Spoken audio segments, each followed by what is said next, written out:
तालियों की गड़गड़ाहट के बीच एसटीएफ के अधिकारी डीके शाही का सम्मान समारोह। उठने लगे एक के बाद एक सवाल।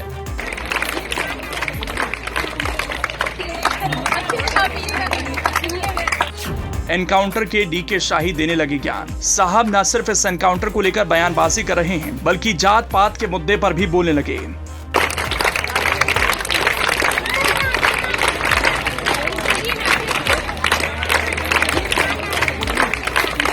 यह है मंगेश यादव, एनकाउंटर को अंजाम देने वाली एसटीएफ की टीम के मुखिया डीके शाही।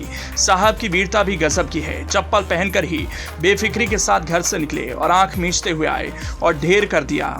इनके लिए मंगेश को ख्यात था, लेकिन लिबास एक ही। ऐसा लगा जैसे कोई डॉक्टर की क्लिनिक पर पेशेंट इलाज कराने के लिए आया है।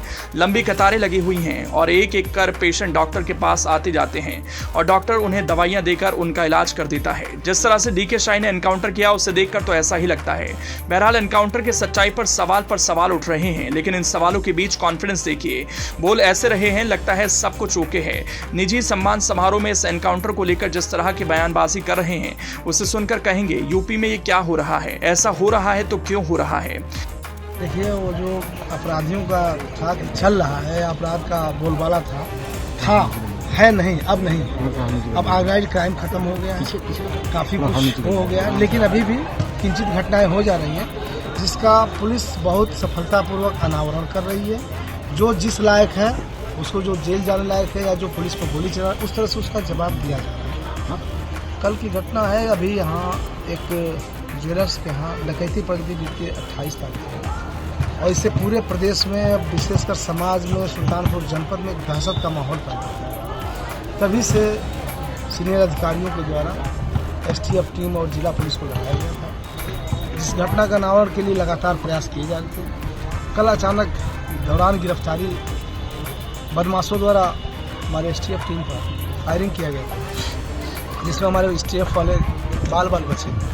जवाबी फायरिंग में एक बदमाश मारा गया है और एक बदमाश भागने में सफल है। अन्य जो बदमाश उनकी तलाश जारी है, जल्द ही उनकी भी गिरफ्तारी सुनिश्चित की जाएगी। देखिए,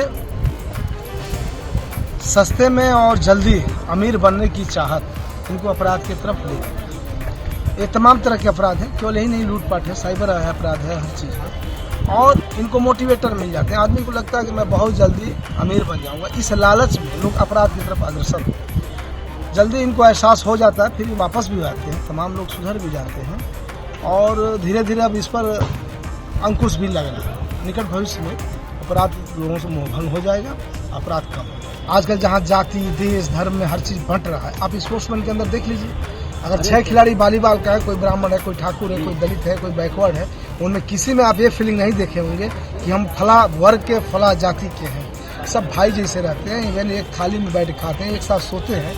तो इससे अच्छा स्पोर्ट्समैन से अच्छा इस समाज के लिए कोई नहीं चाहिए।